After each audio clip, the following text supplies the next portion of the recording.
Bruce Toussaint. L'édito politique d'Europe 1 Matin avec Caroline Roux. Bonjour. Bonjour Bruce, bonjour Julie, bonjour à tous.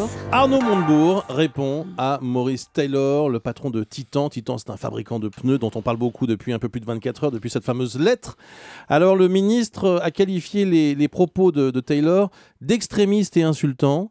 Cette leçon d'un patron américain, d'un patron étranger, c'est quand même un coup dur finalement pour Arnaud Montebourg dans sa gestion du dossier Goodyear. Ah mais non, c'est pas un coup dur, cette lettre c'est un cadeau. Maurice Taylor offre à Arnaud Montebourg le visage du capitalisme cynique, de la mondialisation sans foi ni loi qu'il combat. Il est parfait le cow-boy, c'est J.R. Ewing, le méchant dans Dallas. Dans sa lettre mal écrite, bas de gamme, il agit de son chéquier, il a l'argent, il a le pouvoir, il ne fait pas dans la dentelle, il fait du business. Le patron de Titan ira faire travailler les ouvriers chinois et indiens pour 1 euro de l'heure s'il le faut pour faire baisser les prix. Ce sont des chefs d'entreprise comme le Grizzly, comme on l'appelle, que Montebourg veut accrocher à son tableau de chasse. L'outrance du patron américain qui répond à l'outrance de Montebourg face à Mittal. Cette lettre est une façon pour le ministre de montrer le visage de ses adversaires et de produire au passage une réponse dans laquelle il vole au secours de la France et de ses atouts.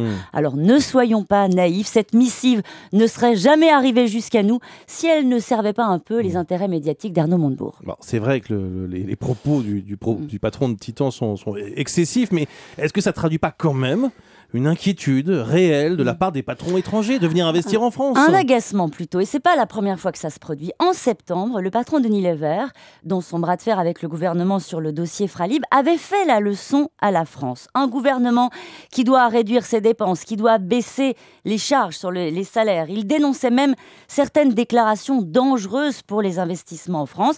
Alors, c'est pas du Taylor, les mots étaient mesurés, mais cela n'avait pas donné lieu à un buzz médiatique, mais le message était pourtant le même. Ces mises en garde si différentes sur la forme, est-ce que ça ne dit pas la même chose au fond?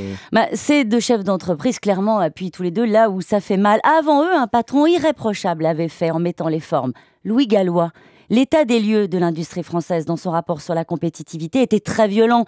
Perte de marché à l'exportation, perte d'emplois industriels, coût du travail trop élevé, dialogue social basé sur un climat de méfiance. Tout cela a été écrit par un patron français, lucide, bien élevé.